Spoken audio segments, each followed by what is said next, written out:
Hernandez, class of 2004, who's now a partner, oversee the writing competition that he won when he was a student. So I will give you more context about the event today, but before that, we'll start with our students and the hard choice that we got to give Ben this year. So without further ado, Ben, take it away. Thanks, Phil. As Phil mentioned, I'm a partner in the IP group of Faegre Baker Daniels, CU alum. This is actually the 12th year of this writing competition, and it's the 10th year that Faegre Baker Daniels has sponsored it. So each year we've been accepting papers written about topics in technology law and telecommunications. And again, this year's papers were read and judged by a panel of attorneys at Faegre Baker Daniels. We sponsor this contest to promote all of the things that go into writing a good paper, not just the actual writing, but the research, the organization, the thought process. There's a lot that goes into creating a good paper. The winner here receives a check for $500 and an opportunity for publication in a future issue of the Colorado Technology Law Journal, as it's now known, published by CU Law. So once again, we thoroughly enjoyed reading this year's submissions. As Phil mentioned, it's always really difficult to choose a winner because we get a lot of really great papers.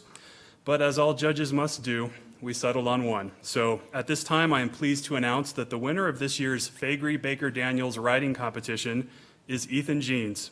Ethan, if you'd like to come forward, please.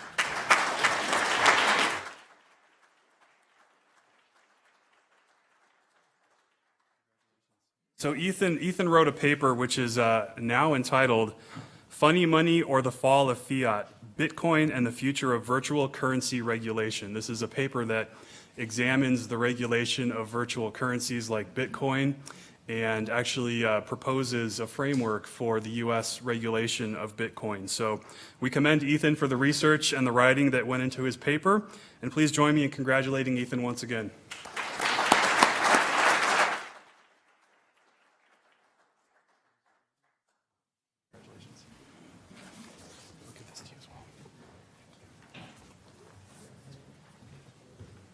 So in terms of context for this event, there's a lot that I can say. I'll try to keep it short and let my colleague, Professor William Boyd, offer some more of the basics.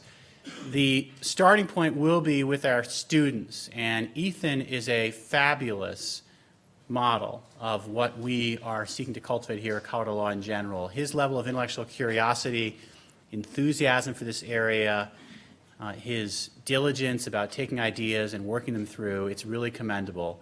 He's the editor-in-chief of our technology law journal here, and we're really proud of you. So congratulations, Ethan. We're proud of all the students who are here and going to be here during the day. As a consequence, don't be offended, we will invite them to ask the first question. And with different times, we'll have Professor William Boyd or myself or Harry Surden actually calling on students to take on that role, whether they want it or not. And then at the end of the day, we'll have a reception where we encourage all the professionals here to speak to and talk to the students. There was a really great op-ed by David Brooks in the New York Times, or actually, no, there's a good one by David Brooks this week. There's another one by Thomas Friedman, both of which spoke on education. What Friedman had to say was that the combination of a mentor, often a professor mentor, and an opportunity to work as an apprentice in the fields is invaluable for professional development. And that's something that we at Colorado Law take very seriously. A number of people here have hired interns, been mentors. We thank you all.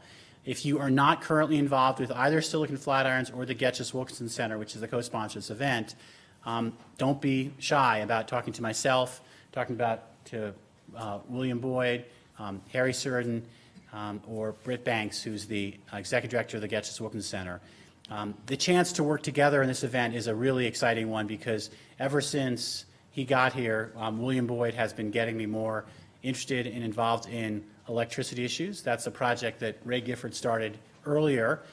Ray and I have developed a very interesting role of regulatory law and economics program. We have an institute that we've brought people to who are state regulators to learn law and economics.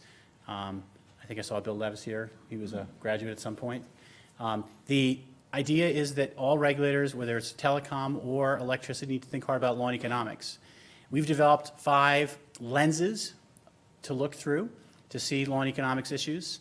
One of those lenses we entitled the Schumpeterian perspective.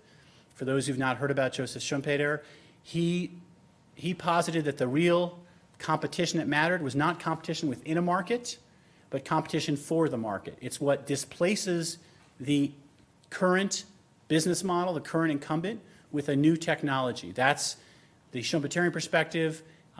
In the internet world that we're all living in, this has become normalized to us, right? We're used to the fact that we no longer go to Blockbuster and we use Netflix, and we used to get DVDs, and now we're streaming. That's the type of changes that we're used to. We're used to the fact that Kodak was toast when the digital cameras came out. Digital cameras are now toast because people are using their iPhones to take pictures. That's a world that we've gotten accustomed to. Thinking about technological change, law and economics, is something that happens in our energy law course that William Boyd and now also having Sharon Jacobs on board, they talk about that. It's something that Ray's talking about with Paula Connolly in the law and economics utility regulation. And when I'm teaching telecom law or Harry's teaching intellectual property, this is part of the vocabulary we live with. And so having a community interested in these issues from first principles is one of the great pleasures we have. And today is going to be a very exciting discussion. And to offer some more valuable context, then take away the first panel, William Boyd. Thanks, Phil, and thanks to you and Silicon Flatirons and your whole team for hosting this conference. I can't believe it's the first Silicon Flatirons event of the year. Did he actually say that? That's shocking to me, because usually they're having 3 or 4 a week. So I consider myself and our energy colleagues here to be quite lucky to be part of that.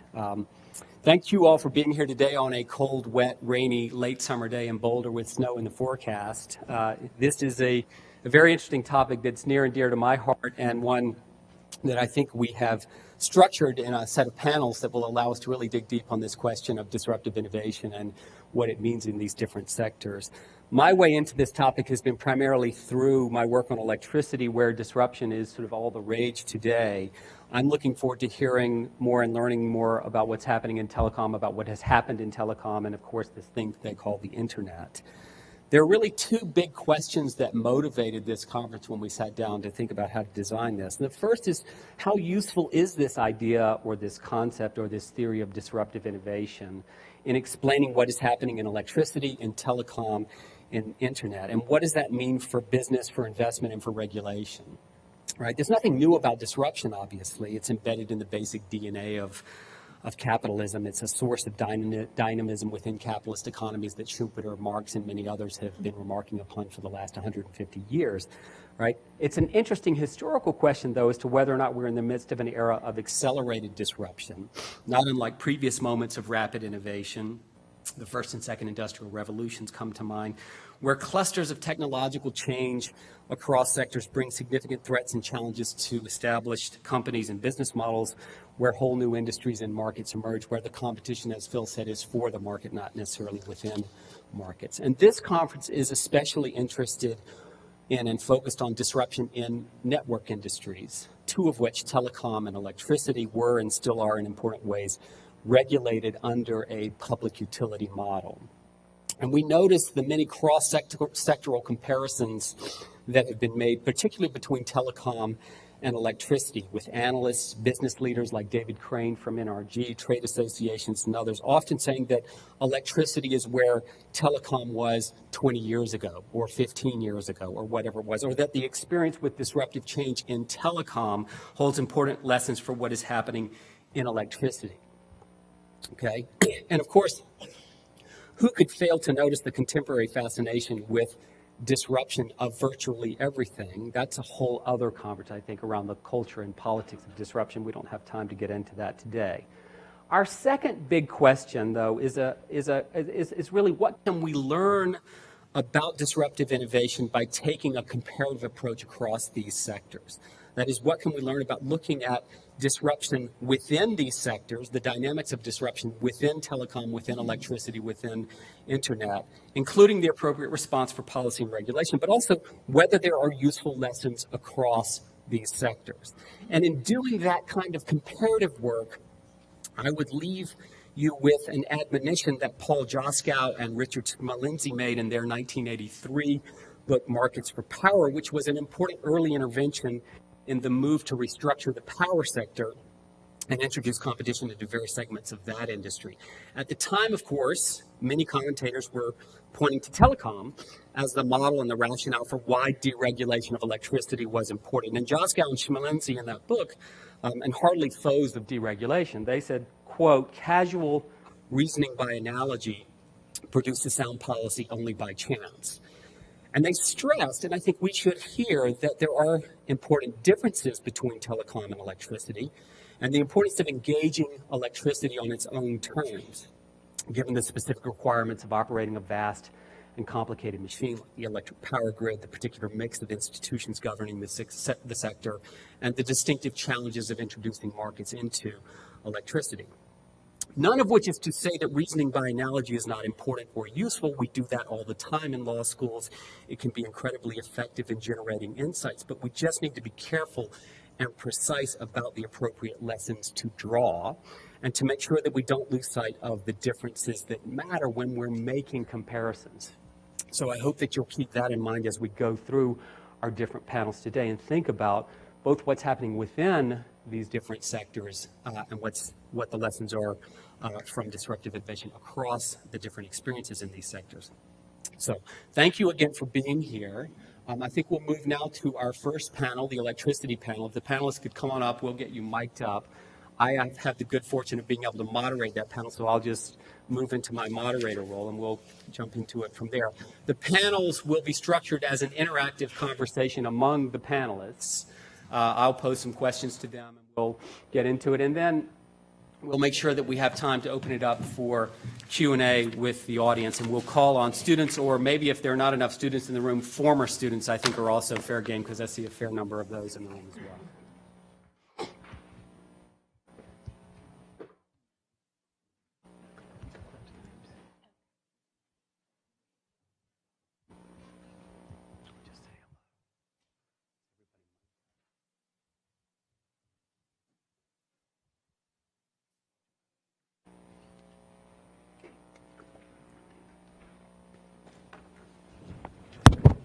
Okay.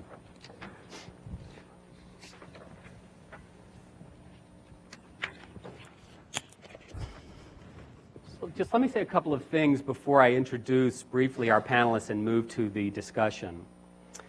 When we were setting up the conference, it in some ways made more sense to have electricity come after telecom and internet, because of course we're trying to think about, or we, the electricity people, we're trying to think about the lesson from telecom and internet for electricity. But in fact, I think it's actually better if we go first, not because electricity is more important, although you could argue that it is, but in some ways electricity, there's a longer history here that I think needs to be understood. And it's important to take, as I said, electricity on its own terms, right? Electricity, of course, was in many ways the ultimate disruptive technology, bringing about dramatic changes in economic activity and everyday life as it became widely available during the late 19th and early 20th century.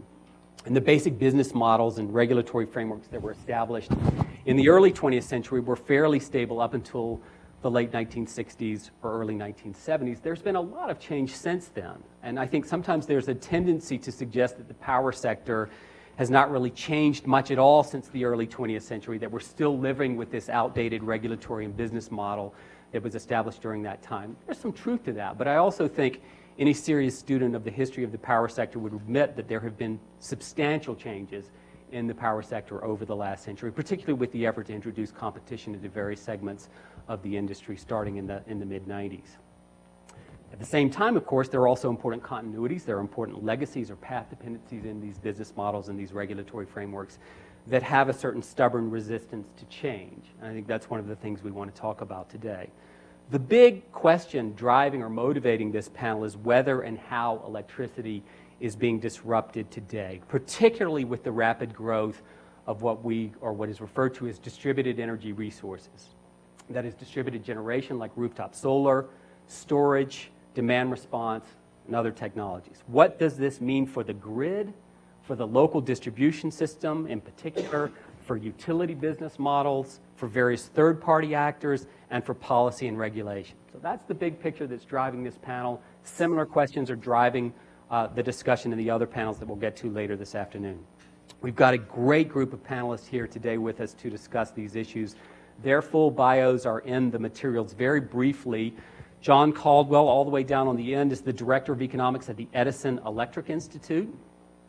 This is the major trade association representing investor-owned utilities. Among other things, the Edison Electric Institute sponsored a very important report in January of 2013, Disruptive Challenges, Financial Implications and Strategic Responses to a Changing Retail Electric Business. And we're very fortunate to have John here with us today. Thank you, John, for making the trip. To my left, Virginia Lacey, who's a manager here at the Rocky Mountain Institute in Boulder, working in a variety of different areas in the electricity field, and particularly very involved in their electricity lab, or eLab, project. They seem to be producing new and highly relevant reports on all of this on a regular, almost weekly basis. Just last week I found a new one, Rate Design for the Distribution Edge. We'll surely get into some of that today. Thank you, Virginia, for being with us today. Diana Moss, sitting to John's right, is the Vice President and Director at the American Antitrust Institute, a longtime observer and analyst of many of these network industries, particularly electricity and telecom. She worked as an economist at FERC, doing merger review in particular. We're very fortunate to have her here. And finally, last but not least, Joshua Appel, the chairman of the Colorado Public Utilities Commission. We're very fortunate to have him here. He obviously can give us a unique perspective on how regulators and the PUC in particular is thinking about some of this stuff. So we're very, very happy to have him here. All right, so as noted, much of the recent discussion about the dramatic changes taking place in the power sector has focused on the rapid growth of these distributed energy resources, distributed generation, demand response, storage, et cetera. Much of it has raised questions about prevailing regulatory and business models in the power sector.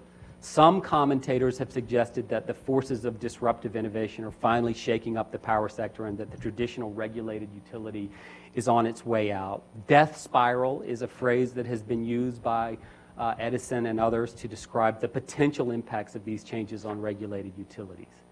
So John, I want to start with you. How do you see the rise of distributed energy resources affecting the power sector, and what, in your view, does this mean for traditional models of utility regulation and for the traditional investor-owned utility?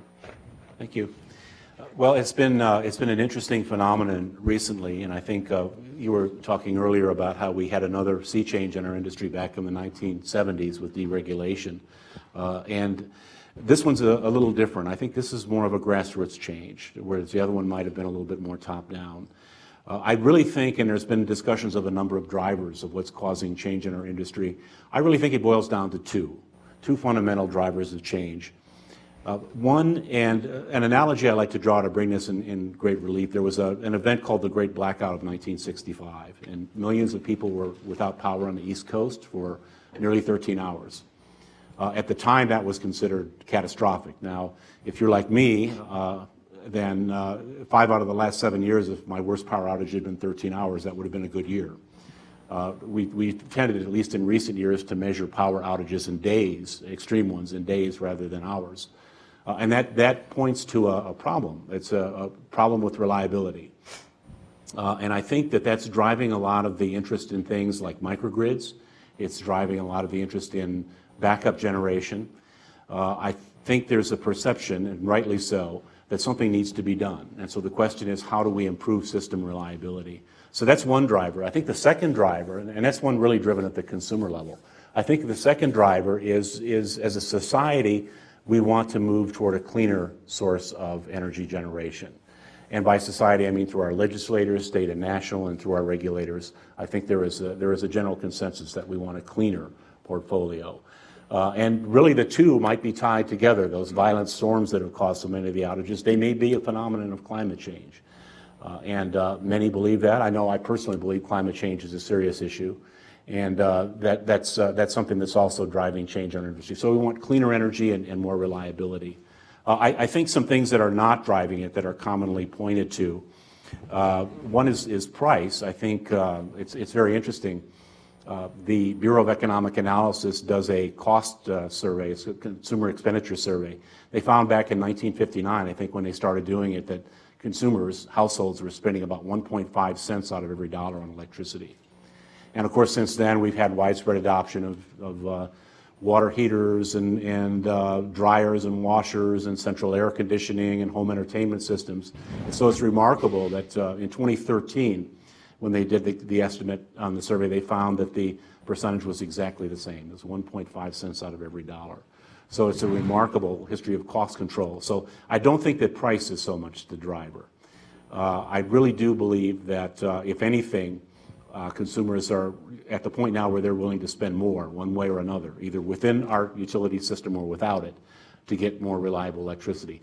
Perfect analogy, my boss at EEI, who also has an economics background, he's had an ongoing debate with his wife about whether they should get a backup generator.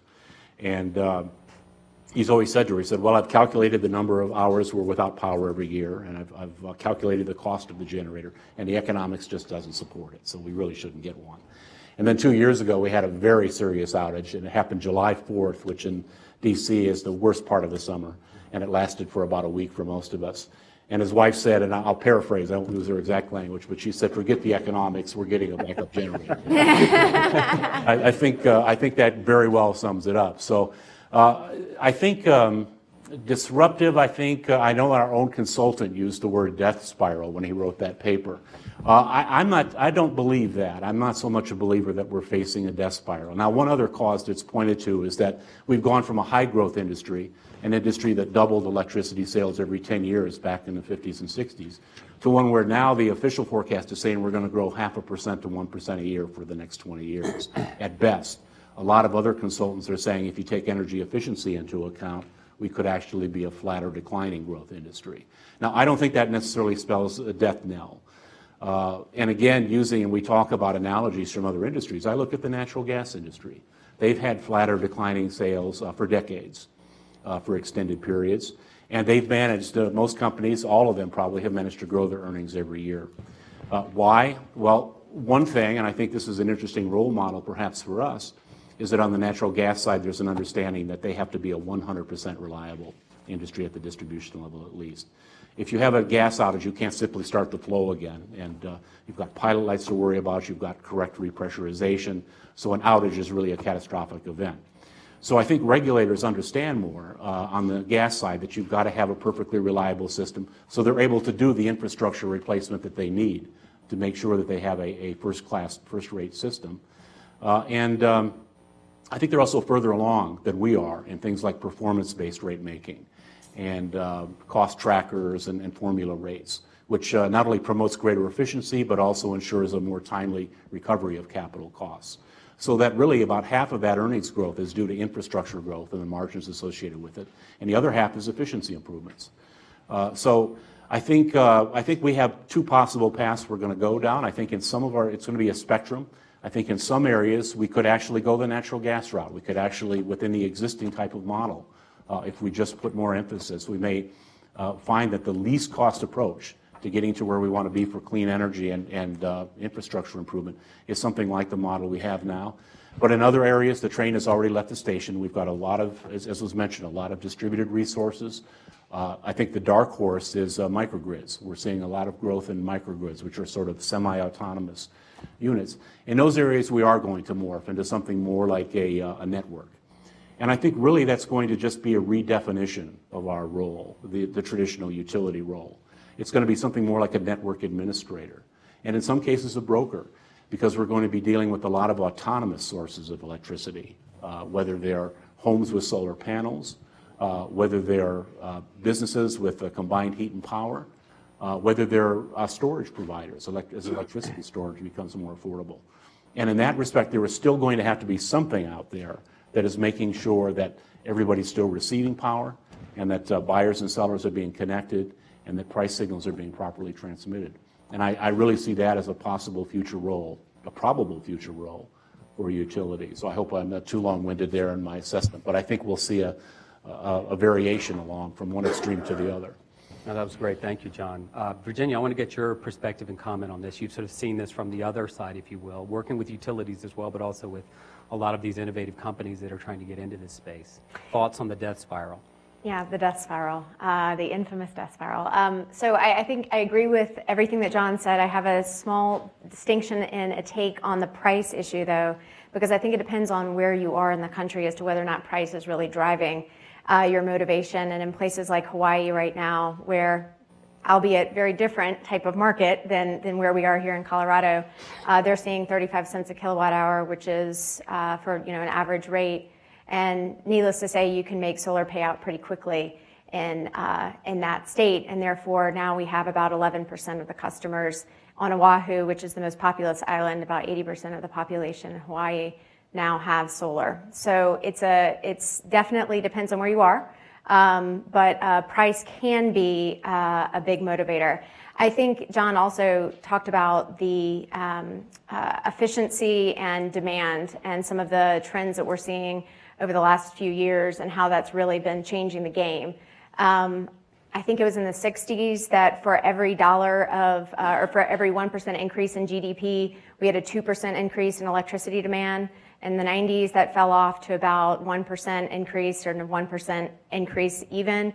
And then in 2008, as we probably all know, sort of that fell off a cliff and we've had pretty flat demand since then. So I think the business models that we've built the electricity system around today are not likely to be sufficient in an environment where we're seeing a pretty flat demand. And a lot of the way that we recover those costs is through volumetric charges. I think that the way that we look at this right now, though, too, is about aging infrastructure. And the fact is that right now we have about a $1.5 or $2 trillion investment. At least that's what the Brattle Group was estimating of late in new generation and replacing generation until 2030. And if you think about it, even just from the coal plants and some of the generation that we have in our fleet today across the country, most of that generation is over the age of 30. And we will have replaced all of that generation just from age by 2050. So we kind of look at it as an opportunity for reinventing our system. It's not just that distributed resources are creating some of the driving forces for the need for investment. Absolutely true. That's necessary on the distribution system. But ultimately, we actually are we can think about it as almost that we have investments to make that are going to need to take place regardless, and we have an opportunity to rethink the way that we have been considering that demand-supply equation.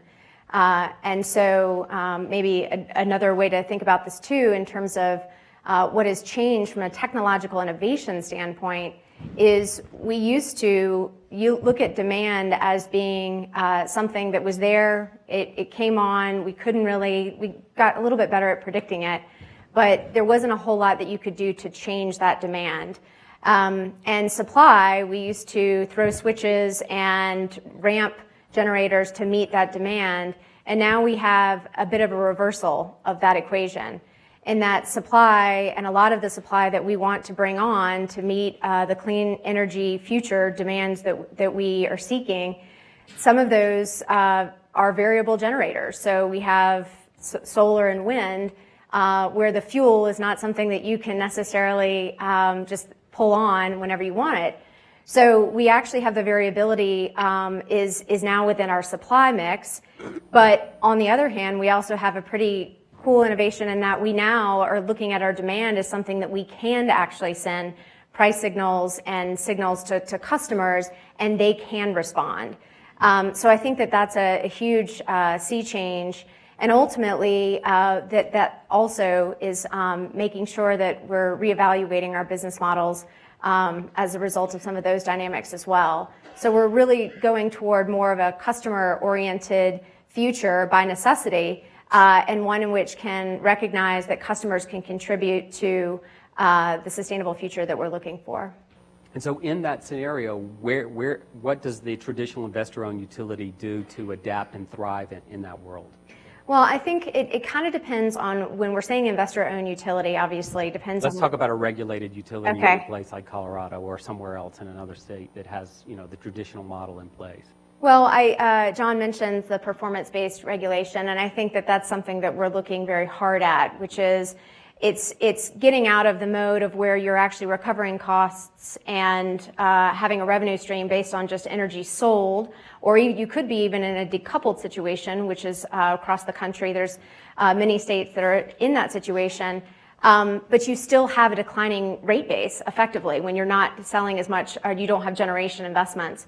So I think what we're probably going to get to is a different type of decoupling where we're starting to look at not just a cost of service regulation and we're looking at a rate base that needs cost recovery, but rather what is the utility actually providing in terms of services, and how do we ensure that the services that are being provided are being rewarded, the value that is being provided to meet customer demands. And we'll come to rate design in a minute too, so that's a great setup for that. Okay, great. But I want to give our other panelists a chance to kind of weigh on this big picture question about what's happening in the sector. And Diana, I'll go to you, and then Chairman Appel, I'll give you the last word on this. But you've been watching this industry for a while, and you've seen lots of changes, obviously, with what happened in the 90s with restructuring, all of that. Is something different about today? Is this a sort of a distinctive set of challenges and changes affecting the industry?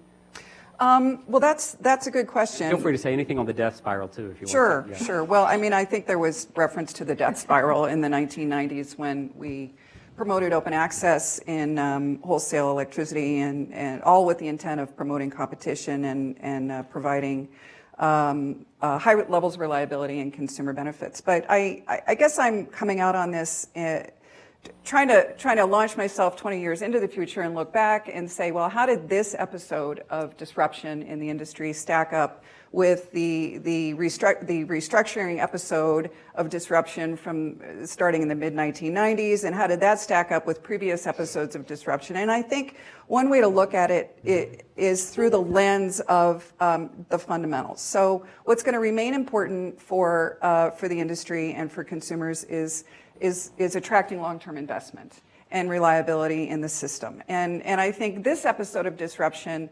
ties in very closely with that, because we're really talking about bringing very disaggregated resources onto the grid, a lot of wind, a lot of solar, and you know, I think it's pretty easy to understand that those resources aren't typically ones that we associate with high levels of reliability. They're not particularly dispatchable. They are intermittent. They pose challenges for transmission and integration into the grid. But the fact remains, long-term investment will be key, even in the face of stagnant demand, flat demand, and system reliability is huge, because the social costs of unreliability are enormous in terms of outages and loss of productivity and social disruption and all these types of things. So that's one thing. The next thing is, let's think about the business model. Well, back in the 90s, the utilities were understandably concerned about their business model and how they would survive in a world of competition, at least at the wholesale level. And there were big questions about their ability, again, to attract investment, to procure long-term resources. So what did the utilities do? Well, we got a lot of new entry. The business model changed and morphed a little bit. We still had vertically integrated utilities, but we had new entrants. We now have independent transmission companies that are growing ever more powerful, and we're starting to worry about concentration issues in some parts of the country. We had independent generators, merchant generators come in. So we attracted a whole bunch of new innovative entry back in the 1990s. And the same thing's happening here. We're attracting a bunch of new entry from highly technologically advanced firms. Intellectual property is becoming more of an issue now, particularly with smart grid developments. But the utilities, my guess, is will get smart and start becoming more system integrators than sort of your traditional vertically integrated transmission, distribution, and generation firm. So system integration, I think, is one thing that we might look forward to. Another thing to think about is rates. How does the rates issue compare now to how it did before? Well, again, back in the 90s, we had big concerns about rates and the ability to have prices at levels that would continue to attract investment, that would not turn off consumers or create political disruption, and we had all of that. In fact, a lot of states backed off on their retail restructuring plans because of very high rates. And, you know, a lot of that was poor rate design and poorly implemented restructuring programs at the state level. But the same thing's going to happen here. The biggest concern, obviously, is how you recover fixed costs when you have a lot of distributed resources on the grid. There's going to be a lot more episodes, I think, of utilities pushing out new rate designs and then getting backlash to that. We've already seen that. We saw that in Colorado. We've seen it in other parts of the country. Same thing happened back in the 1990s. States backed off on retail restructuring. There was lots of outcry and political pressure and that sort of thing.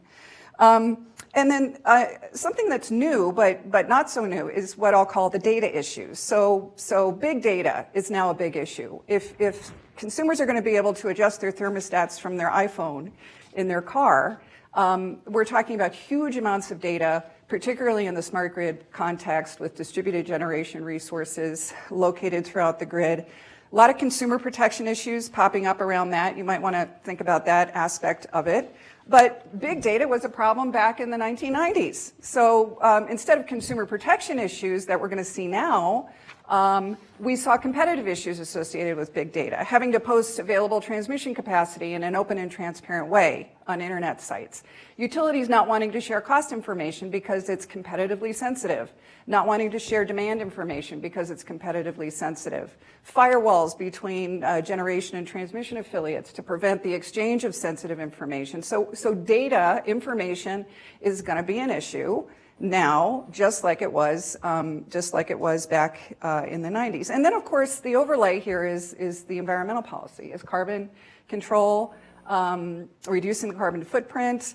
We're experiencing the same types of issues. We have the same societal goal in place that we did back then, but I think the implementation of that is going to follow perhaps on a similar footing, with the states being very involved, and we have huge geographic differences in the United States in terms of carbon impacts and generation fleets and the ability of renewables to sort of come in and change up the mix. But certainly the environmental issues are going to remain as well. Great, thank you, Diana. Chairman Appel, thoughts on the current conjuncture and looking at this from your perspective, obviously is a real unique opportunity for us to hear from you in terms of how you guys are thinking about these changes and what it means for the model and your job in particular. First, I've got to compliment you. I mean, I think these first three presentations were outstanding, and I don't have any area of a disagreement. But let me start first with an apology. I'm really here to talk to the students and talk to my fellow panelists and the participants, but we have a lot of open dockets right now.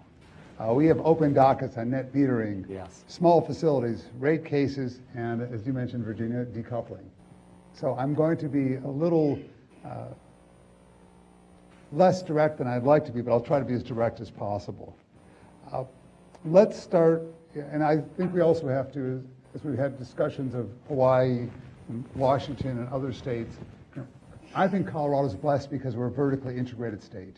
I actually like this model. I think it's one where, certainly for regulators, we can influence decisions made as well as possible. I think once you've got markets, there are so many constraints. I would never even consider being a commissioner in anything but a vertically integrated state. But let me talk to, we've had a couple analogies. Let me start first with what John said about he has had a number of outages. If we had outages like that in Colorado, I would have the CEOs in my office, and we would have investigatory dockets, and we'd see what the heck is going on. That to me is unacceptable. Energy, electricity is so fundamental that the idea that in Washington, and I know you've got some really fascinating issues there, that is something that is allowed is to me shocking, and I think it really raises a key issue, which is we hear so much about a two-class society. Well, so we're going to have a classless society, kind of like you have in India, where some people can afford generators and the rest swelter in the heat or freeze in the cold. That's just not acceptable. That's not part of the social compact that we have a right to accept. And the other issue really is cost. With trying to not go into other dockets, we have a public hearing going on today in Pueblo, where there's a community which is screaming about rate increases that they have been forced. Let me rephrase it. That there are the rate increases that community says are unacceptable. It's a very poor community. So you have that pushback. And how do we reconcile as a society, because I think this is exactly right. This is a question of, as a society, what are our goals? One of them clearly being climate change, decarbonizing the economy. But how do you make sure that, this goes back to the most basic thing of what I do as a regulator. Safe, reliable, and affordable energy. And how do we get that? And so when we talk about rate designs, we have to say, for who? What is fair? And that's, I think, one of the more interesting challenges for distributed generation, is who gets the benefits, and how do we make sure these are shared benefits and shared costs? I think we always have to take that as our lens when we look at it, because there are so many exciting opportunities, as Diana described, but still we're providing, this is why it's a utility, a basic service that has to enable all of our citizens to live as well as possible. But at the same time, we have to make sure we've got a consensus about what our goals are and achieve them in the best way possible. So thank you, and thank you for working with your constraints and being with us today and offering your thoughts. I know everyone here really appreciates that. Let's turn to rates and talk a little bit about some of the challenges facing rate design, particularly to accommodate the growth of distributed energy resources. So much of the growth of rooftop solar has been made possible by third-party solar leasing and by net metering, a policy that I think has been adopted in 43 states that, in simplest terms, credits excess energy produced by distributed generation customers at the retail rate. Sometimes people talk about it as spinning the meter backwards. And there's been a lot of controversy around the country over net metering, with concerns raised on both sides of the issue, including concerns about cross-subsidies from non-distributed generation customers who often are not as wealthy and well-off and don't have the credit rating to be able to enter the third-party solar lease, to distributed generation customers, many of whom may live in fancy places like Boulder, Colorado. Or, on the other hand, there are concerns coming the other way to say, well, the net metering rate design is too simple and blunt an instrument and doesn't fully capture the true value of solar. And we need to disaggregate and unbundle some of this and think more carefully about the real value of solar in terms of avoided generation, avoided transmission, avoided distribution, et cetera. And there's a lot of interesting things happening around the country. A handful of states, Arizona, Minnesota, California, have adopted or initiated reforms. Colorado, of course, has an open docket on this, so I don't think we can hear much from Chairman Appel on this point. And the issue is live in a number of other states. It also raises the broader question, though, of how to redesign electricity rates. And I think Diana's comments are important here, right? Sometimes there's a thinking, well, we just need to redesign these big, dumb rates we've had for years and years. But in fact, they've worked pretty well. And we've thought about redesigning rates for a long time, many times. The idea of performance-based rates is in the Wisconsin Public Utilities Law of 1907. Right? Justice Brandeis talked about sliding scale rates all the time when he was talking about railroad rate design. So this is not new in terms of thinking creatively about rates. We had a set of rates that worked pretty well for a while. I think most people would agree they're not working so well now. The hard work ahead, though, is how to actually design them in a way that balances simplicity, efficiency, and fairness, if you will, but also is complex and precise and granular enough to capture these different grid services in a world where you're transacting over the grid and you've got distributed generation customers giving to the grid but also taking from the grid. So I'll start with Virginia. You guys have been very involved in this, and you sort of got into this a bit in your comments. Who, in your view, which states are kind of leading the way on this question of rate design? Generally, but specifically on net metering, and are there particularly innovative approaches or models out there regarding new rate designs that you think are going to work for distributed energy resources? And then I'd love to hear your thoughts, if you have any, on what role PUCs will play in this, public utility commissions and all of this, and obviously traditional utilities. Okay. So in terms of, well, first, about half of the states in the U.S. right now have some sort, or undertaking some sort of activity around net metering, distributed resource tariffs, cost-benefit analysis. I'm just kind of grouping all of that together. I'd say about half are actively doing something. I was just actually back home in South Carolina last week, where they've just passed some legislation where they're going to be examining net metering and understanding and doing a value of solar analysis as well. So a lot of folks are looking at this. There's a lot of proposals that are on the table right now, in terms of stellar examples of, best practices, I would say that we're still looking for some answers there. What we've tended to see over the last several years, the last maybe 2-3 years, has been really about fixed charges. And is there a way to go from a volumetric charge, and let me take a step back for a second, just say net metering, I may say something controversial here, but net metering. Please do. And do explain things too, Phil. Be Yeah. expansive. Well, okay, Yes. so I'll be expansive.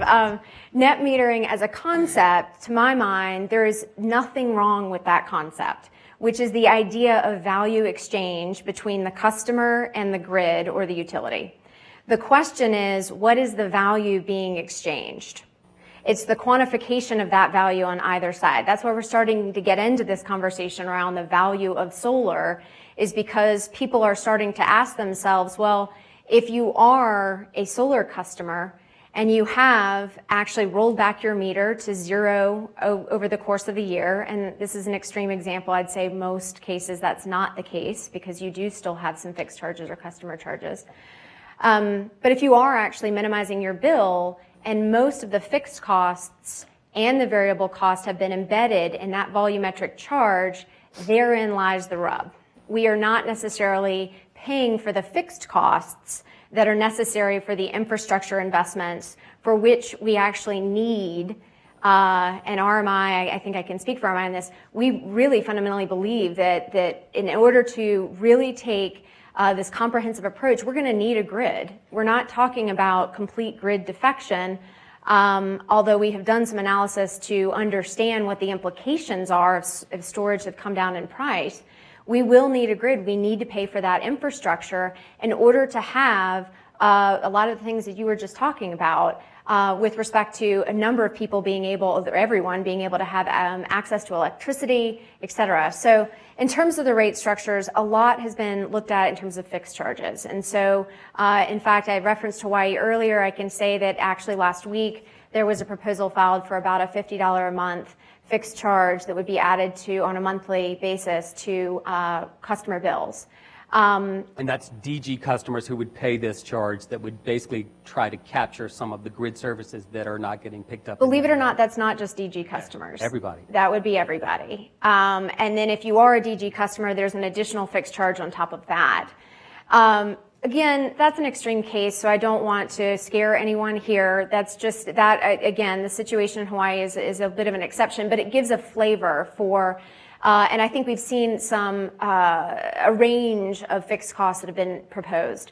What we are looking at and what has been considered across a number of different folks examining this is, instead of getting and adding just a fixed charge, can we start to think about that where perhaps we're thinking about demand charges for residential customers, for example. So a lot of the consternation around net metering is around residential customers.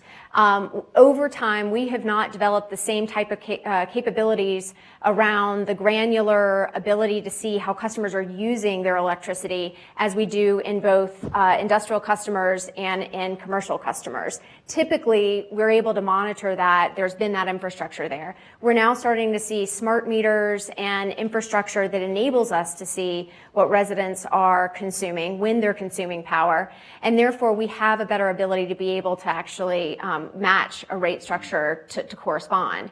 But it's important, last point I'll make, because I know I don't want to take up everybody's time, but the fixed charge, there are certain charges that absolutely are fixed. So billing components, customer service, et cetera. There are other things, though, that it depends on whether or not we're talking about the short term or the long term, and we're talking about long run variable charges, whether or not there's going to be new investment that's required. We want to make sure that that's not necessarily bundled in with a fixed charge. That is about, it could be if you have a bigger demand on the grid, you should be charged for that. And that's about a variable demand charge. So hopefully I haven't lost everybody in terms of discussion about rate structures, but that's some of what we're hoping to be able to shift into is more of that granular pricing that could reflect actual use. Yep.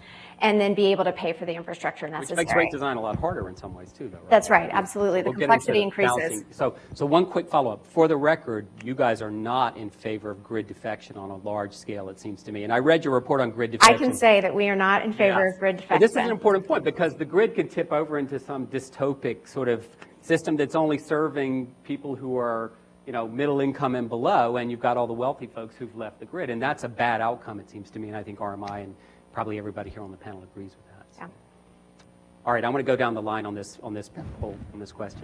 First of all, I think Virginia just did an outstanding job of describing the issues that we have. And one thing I can say, even though it's an open docket, is what we're doing in Colorado is actually trying to gather as much information in a deliberative process. So we had an information meeting a few weeks ago just on the cost of solar, of net metering. The next meeting, which I think is important for the students, and this is webcast, is on October 1st, we're going to have our next information meeting, which is on benefits. Because I think you have to analyze every aspect of it differently, because we have to go through an iterative process involving as many participants as we're talking about how do you design the rates appropriately, how do you make sure it's fair. Well, one of the interesting questions we've asked, and I'm trying to give as much information as I can, which I think is completely kosher, is we've actually asked not just about rooftop solar, but in Colorado we have solar gardens, which are really blossoming. We have, we just approved in our recent electric resource plan 170 megawatts of utility scale solar. So we're asking the parties when they come talk to us about the benefits of solar, is we have to look at them not just one versus the other, but how do they all complement each other? Yeah. Because that may focus our discussion on which gives us the greatest system benefit, which gives us the greatest greenhouse gas reduction potential, and which is the most equitable. Mm-hmm. So there's lots of ways to look at this, and I think one of the things we are trying to avoid is some of the ugly politics that have gone around net metering. And I'll give one pitch for Colorado, which I'll probably give a dozen by the end of today. But we have a real cooperative approach in Colorado. We recently did Clean Air, Clean Jobs, which was a deliberate intent to reduce the amount of coal generation we have in the state. I think we can do the same thing around solar. What's the best type of solar? What fits best for Colorado? And how does this fit into a plan? It's not just solar for the sake of solar, but it's solar for benefiting the system. And as we have that discussion, I think this could be really interesting, because our third panel is going to be sometime in November or December, will be about what are the experiences of other states. Because we have to learn from each other, and then we'll see where we go from there. But it's, I think there's a lot to be done, but this is going to take, you use the word granular. I'd like to keep it as simple as possible. Diana. Let me make a couple of points, and I think I'm going to be a little bit of a contrarian here. The whole rooftop solar movement, especially living in Boulder, it's a pretty active movement here, but it's also a community that's very affluent. And I think we have to keep in mind that dabbling in new technologies, and I don't mean dabbling in a negative way, but certainly being the first adopters requires a certain amount of financial resources. I think if you went to lower income areas, you wouldn't find the level of adoption of distributed generation technologies and smart grid applications and all this kind of thing. But to be a little contrarian, I think we need to sort of go back to the basic economics of what makes sense. The utility industry has been built on economies of scale. And, we've been through several cycles of exhausting economies of scale in generation, obviously huge economies of scale in transmission. But a lot of the distributed generation displays virtually no economies of scale. And a lot of utilities are really going down the road of looking at central station solar. I don't know how many of you have been into Southern California and seen the new central station. I'm forgetting the name of the installation. Yes, thank you. That's like 400 megawatts sitting out there, and that is something to see. So make a trip, and then as soon as you pass that, you'll go see all the windmills that are part of the wind installation down there. There are huge economies of scale in central station solar, and not so much on the photovoltaic side. So I think we ultimately what is going to govern some of these basic decisions is where are the economies. And so that's one thing to think about. So I don't think the case is closed, that from an economic perspective, this is a win-win for rooftop solar and other forms of distributed generation. And that leads us to sort of the second point, which is the cost versus the benefits. A lot of renewables, I don't know how many are following the German situation, but there was huge disruption in the German power markets because of a very clear goal to reduce carbon and to go renewables. All the nuclear disappeared. Well, nuclear is a low carbon fuel. And so the markets in Germany became very, very disrupted. There were huge cross-subsidy issues. I mean, this sort of rose to the level of being a crisis. So we're going to have to think about, whenever we talk about rate designs, we're going to have to look at the cross-subsidy issue. We're going to have to look at the benefits and the costs imposed on the system.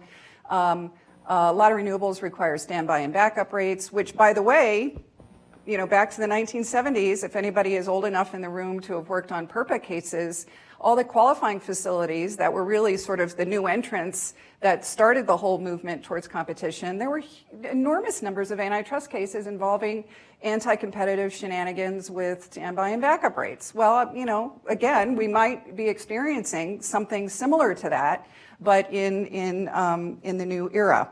And then finally, I wouldn't discount the power of customer confusion. And if we go back to the 90s, once again, retail choice was heralded as being sort of the greatest, newest innovation ever in the industry back then. So we wanted to unbundle rates. We wanted to give consumers the choice of competitive supplier. They got to look at the distribution component and the transmission component and the generation component on their bill. And guess what happened? It was like too much for them. It was too much for the consumer. Consumers really wanted one-stop shopping. They wanted to go to the utility. They wanted them to be the aggregator. They wanted them to go out and purchase resources on the open market in a regulated context. And then they just wanted to get a bill and get their electricity. So now we're really looking at an amped up version of this. We're looking potentially at multiple rate designs. We're already seeing pushback and lashback. And you really run the risk of creating multiple varied tiered rate designs that create a lot of customer confusion. And I could easily see 10 years from now, even 5 years from now, moving through a phase where there's going to be a huge simplification or need to simplify rate designs for renewable resources, particularly the highly distributed ones. So those are just, I think, some things to think about. Great, thank you. John. Gosh, I think I've agreed with everything said. It's I don't know what else to say. It's I think Collaborative place up here, Colorado. It's everything is true. I think some fundamental things we have to worry about. And I'll start the last first, because you made a great point, Diane, about the confusion. I was working about 10 years ago. I was managing a retail choice program on the gas side, and I'll never forget. I was at a community meeting. And I was talking about how we had gone into innovative rate designs on the gas side. We'd introduced customer choice.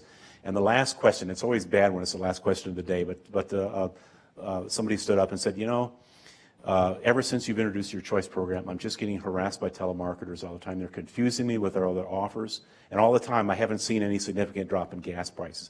My life is worse off since you introduced choice than before. And it just kind of left me there kind of hanging, just trying to come up with an answer for that. But for a lot of customers, that was true. And I think for gas and electric both, part of the brand has been that it's something customers don't have to think a lot about. You flip on a switch and the electricity comes on. You don't have to worry about who it's coming from, how long you're going to have it, who you're contracting with.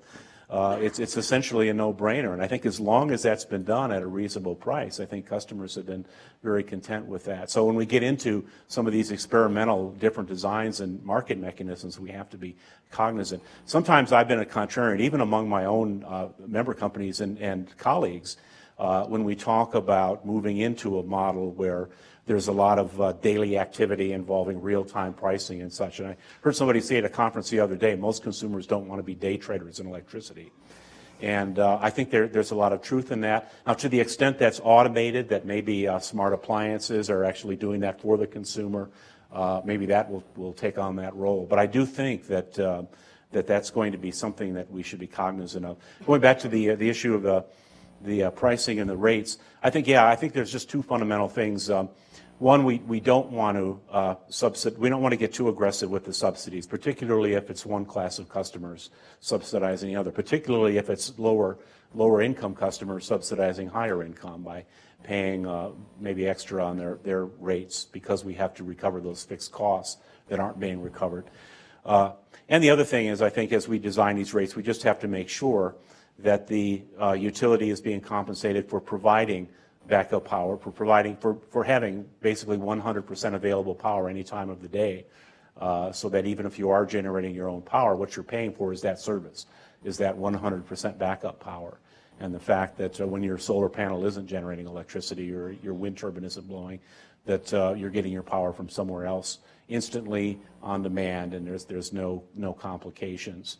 The worst case, and you mentioned Germany. Germany is probably an example of how not to go with their feed-in tariff approach, which was basically putting a much above market price of electricity for solar and wind and passing it on to the consumers. And it's created some really severe disruptions, and consumers there now are paying somewhere in the neighborhood of 35 cents a kilowatt hour, as opposed to the average residential consumer here in the United States pays something like 11 or 12 cents a kilowatt hour. So it's a factor of 3 times higher, and they're paying much too much. I think the bottom line is, I think it's a very basic equation, is we want to get to a higher level of reliability. We want to get to a cleaner level of electricity generation. What's the most cost-effective, efficient way to do that? And what market model will best serve that? Virginia wanted to jump in real quickly with a couple of reactions, and then we'll go to one last round of question for everybody, and then we'll open it up. So I think Diana's point was well taken in terms of the simplicity of bills for customers and ensuring that they are not overwhelmed with rates and rate structures, because honestly, generally if you ask people what they pay on a rate basis anyway, they're not even going to be able to tell you, but they can generally tell you what they pay for their bill. I think one thing just to be very clear on, though, is that we are coming to a point where we can start to recognize the diversity of customers and their demands. That is the one really fantastic thing that's coming out of the technological innovation that we're seeing. So with Nest thermostats and all sorts of fun new gadgets that we have, and being able to control some of your appliances on your iPhone, whether or not those of us sitting in this room want to do that, and I agree that nobody wants to be an energy day trader for $5 a day. I think that, or I don't, but there may be That would be a profit for me. there may be those of us out there that do actually have that desire to have an electric vehicle and be able to have all of those options. So one of the things, you asked for a good example, California right now, to get away from some of the inequity issues that are happening with their 5-tier structure that they have on the residential side, they are doing a transition plan by 2018, I believe it is, to flatten some of those tiers. But also SDG&E, for example, just proposed having a default time of use option so that everyone would actually be on that time of use option. But how granular it actually is up to the customer. So you can opt in to a more granular rate, and that therefore can recognize if you do want to have distributed generation, if you do want to have an electric vehicle, if you want to have all of these things, you have the option to do that and provide services to the grid, which you are invariably doing when you do provide those distributed generation assets. Choice architecture. Choice architecture. Yes. Libertarian paternalism. Cass Sunstein. Nudge. Nudges and nests. That's where we're headed. All right. Last question for the group here before we open it up. Assuming that we don't get wide-scale grid defection, and I don't think that's going to happen anytime soon, but I grew up in South Carolina, so who knows. Lots of investments needed to transform the grid, not to mention new generation and everything else that has to happen in terms of actually making power. But in terms of the distribution system and the grid itself, lots of new investment, especially if we want to create this new transactive grid where people with distributed energy resources are able to exchange and interact with the grid, where the demand side is no longer an object to be managed, but in fact is the most active and participatory side of the system in some ways. Where's the money going to come from? How is it going to be planned and coordinated? What's the role of regulators in making sure this happens in an optimal or close to optimal way? And can we do it without using traditional models of cost recovery? So maybe I'll start with John and come this way. Well, I think the utility will still play a major role in, because they'll have to do, as they have in the past, is the planning, making sure that the lights stay on for everybody. And so they will be involved in racing. I don't think, again, with the death spiral idea, I think that as long as there's a perception out there among investors that utilities will continue to have that role, I think raising capital will not, we won't go into crisis mode in terms of raising the capital to do the kinds of investments we need. Obviously, this is going to have to be a collaborative approach with regulators.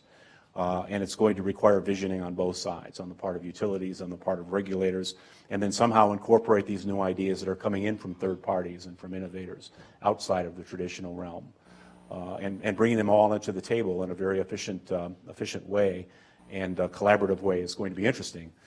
But I think it's going to have to happen. Diana.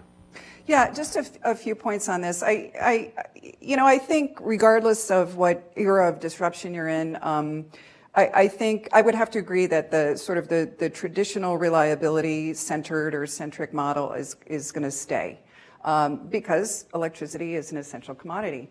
And when we don't have it, the social costs and the private costs are enormous. So if we're going to continue in a reliability-centric model, that means we're going to have the same entities involved in planning. That includes transmission, planning, and expansion. So we've got reliability coordinators all through the U.S. We have centralized markets in many parts of the U.S. that spend lots of time and resources on transmission, expansion, and planning. And distributed resources are going to, and their impact on those interconnection points with the larger systems, the high voltage systems, that's going to become more of an issue. So if you have more instability down here at the distribution level, there's going to be even more impetus to do good transmission planning at the higher voltage levels. So I think reliability stays. That's a core issue and a core objective.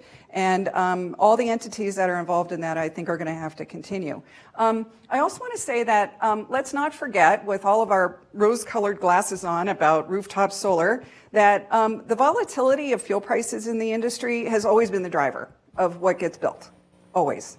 And we can't discount the fact that natural gas prices have, low gas prices for many years, is really what got our generation fleet to look like it does today.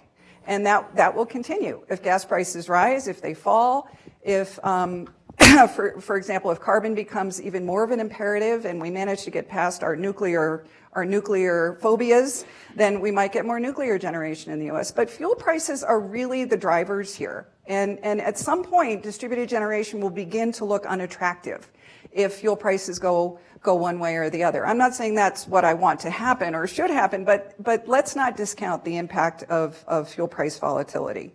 And anybody following the polar vortex from last year would be able to, that would resonate with them. And then finally, in terms of who's going to invest, how is the industry going to morph and change? I think we really need to keep our eye on intellectual property issues as smart grid becomes more important. There are a lot of standards and interfaces and patented technologies out there that are going to be becoming much more important. There's going to be a whole new impetus for consolidation and diversification and spinning off assets and reconsolidating assets and diversifying into non-regulated businesses. That's going to be something that certainly as an antitrust advocate will be paying very, very, very close attention to. So I can see that coming as well. You're going to be busy. We're always busy, but we'll be. Chairman Hill. Let me take your concept. You talked about the transactive grid. I don't think that's the objective. I think the objective is, one, to find cost-effective opportunities to reduce carbon while generating electricity, but it has to be reliable, it has to be affordable, it has to be safe. But I think the other social phenomenon that we've all been talking about is people want more choice. And I think we have to find a way with rate design that people can have choice, but they can't ask to be subsidized. If you want to make the choice to whether it's an electric car, that is a lifestyle choice. And I think for certain people, they're perfect cars. People want to get that, they should be allowed to, but they shouldn't be able to shift the cost. I think it's the same thing with rooftop solar. So really the role for us as regulators is to try and see if there's a sweet spot, which as regulators, we've got imperfect information.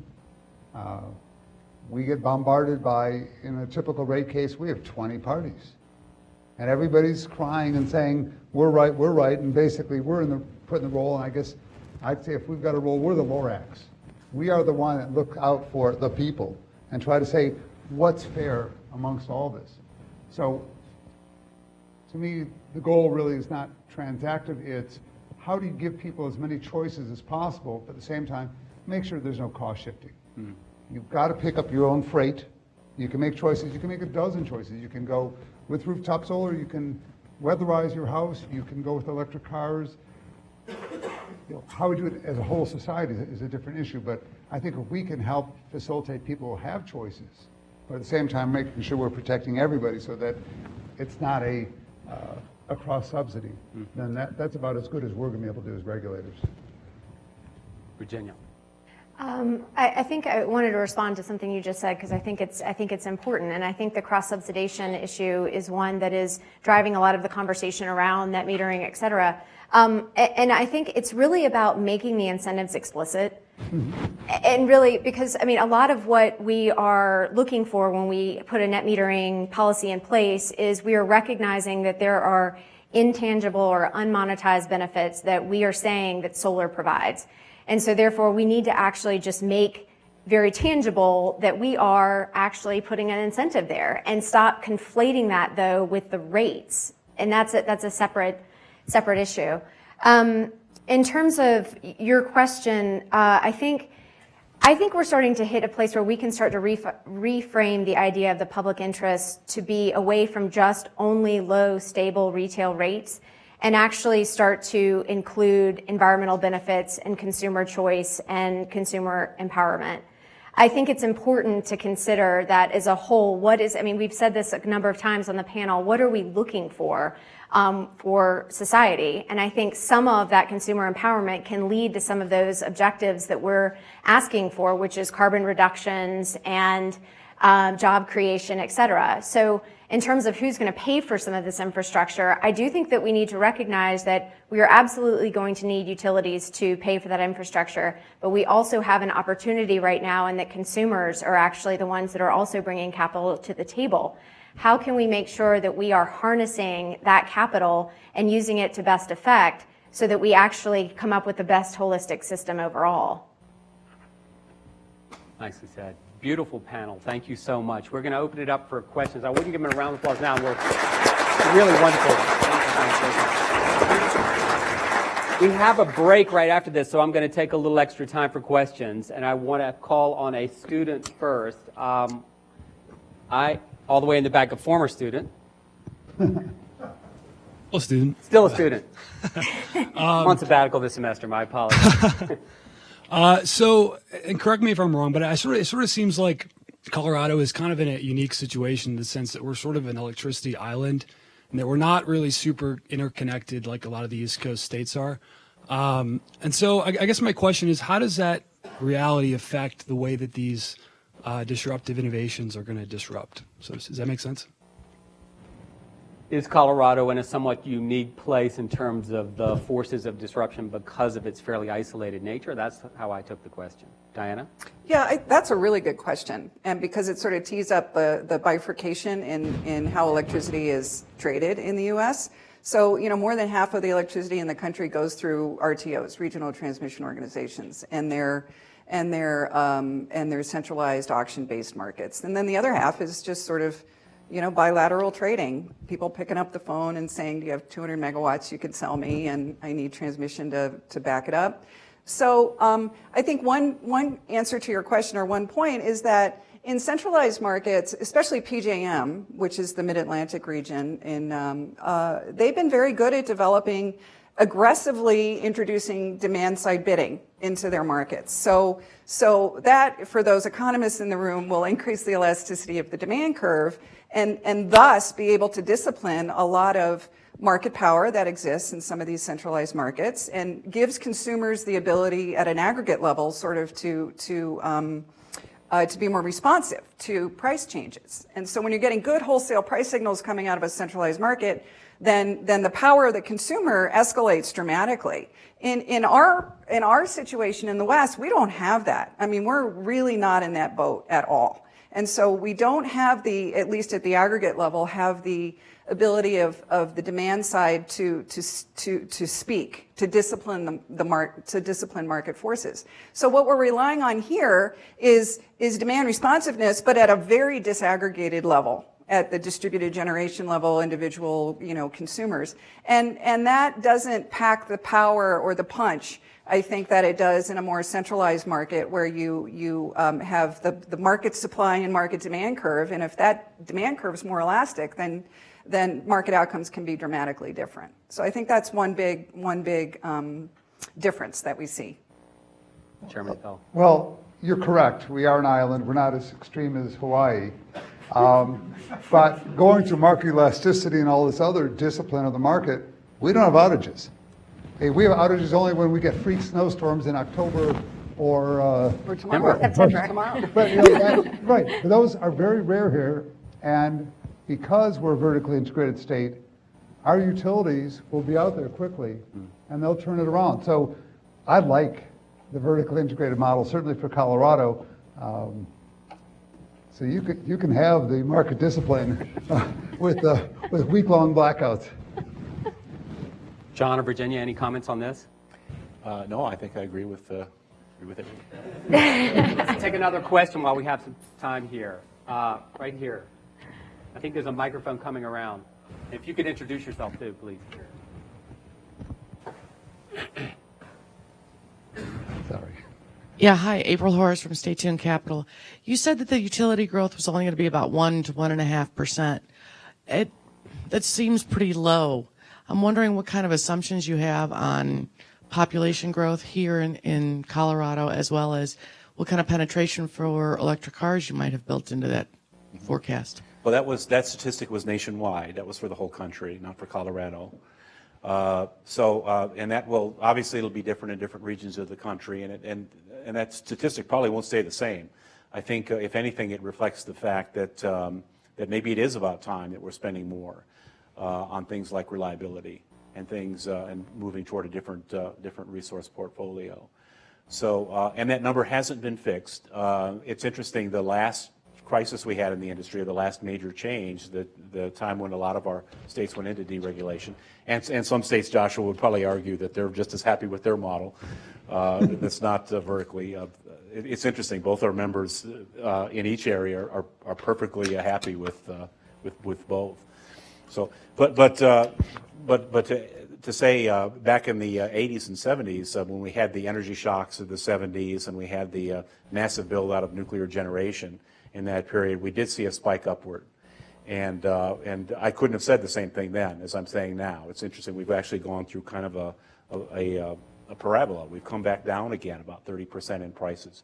So, but again, I think if anything, by and large, nationwide anyway, what's driving the change now is not because it's not prices. If anything, it's we need to move toward a more reliable system rather than a least costly one. I don't know if I've answered that. As I say, with Boulder, it might be a different story. With Colorado, but the 1.5 cent statistic is nationwide. I saw one more question in the back. If we could just take that last question, very, very brief answers from our panelists, and then we'll go to a break, and they'll be available for more conversation. Sort of a follow-on to the Colorado as an island. If the panel would please consider transmission and the impacts of transmission for safety, fairness, and reliability. You talked a lot about the demand side. You've talked a lot about the generation side, but you haven't focused a lot on transmission, and in particular, the differences between, when you have a rich infrastructure that you can do contracts to trade, megawatt hours, and an infrastructure where you can't do that at all, and if there's a path towards that for the geographically dispersed West. Virginia, you want to start with that? Yeah, I can start with that. We did some analysis a few years ago and put this into a book that we were calling Reinventing Fire, and we were looking out at over the next, till 2050. So far out in the future, but understanding from today out to 2050, how is this actually going, the electricity system, how is it going to mature? What are we going to do? What would it take for us to have a low carbon future? And the reason I'm bringing this up is because one of the scenarios that we explored was really understanding the distributed side of things, because we really see that transmission is not being built around the country, that we're running into so many challenges with putting in the transmission that we need to put in renewables or to actually make those investments go. So I think that that's obviously still a challenge. I've heard that it's starting to pick back up a little bit more. Maybe other panelists would want to comment on that, particularly in the West. But it's going to be a challenge as we think about large-scale investment in generation anywhere. Diana, did you have? Well, you probably don't want to hear this because you know what's coming, but keeping transmission tight, keeping it constrained has always been part of the story of vertically integrated utilities that would prefer to keep rivals off of their systems so that their own generation affiliates can make the sales instead. So, you know, we've had a whole experiment with open access, and we have regional transmission organizations that control and operate transmission. The utilities still own it, but the RTOs control it. But the basic incentives are still there to keep transmission constrained. And, you know, we have a whole infrastructure in place to sort of address that. But we still are seeing problems. In parts of the country that are transmission islands, transmission constrained, load pockets in many parts of the country, this is a particularly significant issue. And I could see it easily bubbling or percolating down to the level of distributed generation and reliability issues at the distribution level. But it continues to be a regulatory challenge at the federal level, and I don't have any more hopeful thoughts than we will have to continue to grapple with that basic incentive problem. Absolutely. The Good commissioner could segue to speak Chairman that. Pell. I think there's two distinct issues. The first one is, why do we need more transmission? We've got adequate generation in Colorado. We're seeing tremendous, I think part of the reason we're seeing not a lot of growth is because we're doing so much on energy efficiency. We're seeing a lot with distributed generation. And a lot of the impetus for growth has really been to power California. And quite frankly, Wyoming is in a more advantageous position to provide wind to California, or New Mexico I think is probably more advantageous than for Colorado. But California has stated we want to produce our own energy, which for all of you law students is a fascinating Commerce Clause issue, is can they island themselves off to the detriment to the rest of the country? So that's issue number one. Number two, though, is the opportunity for Colorado and I think for the entire West, which is, and we've actually been discussing this a little bit in the context of the new EPA rules. Is there stuff we can do, forgive me for such a colloquial term, are the steps we can take to really improve the reliability, system hardening, getting more efficiency out of the existing transmission system to reduce the amount of loss and thereby generate less and actually have greater reliability, greater resilience, less carbon. And that's a dialogue which I think is going to be fascinating in Colorado and in the West altogether. I think we'll leave it there. Please join me again in thanking our panelists.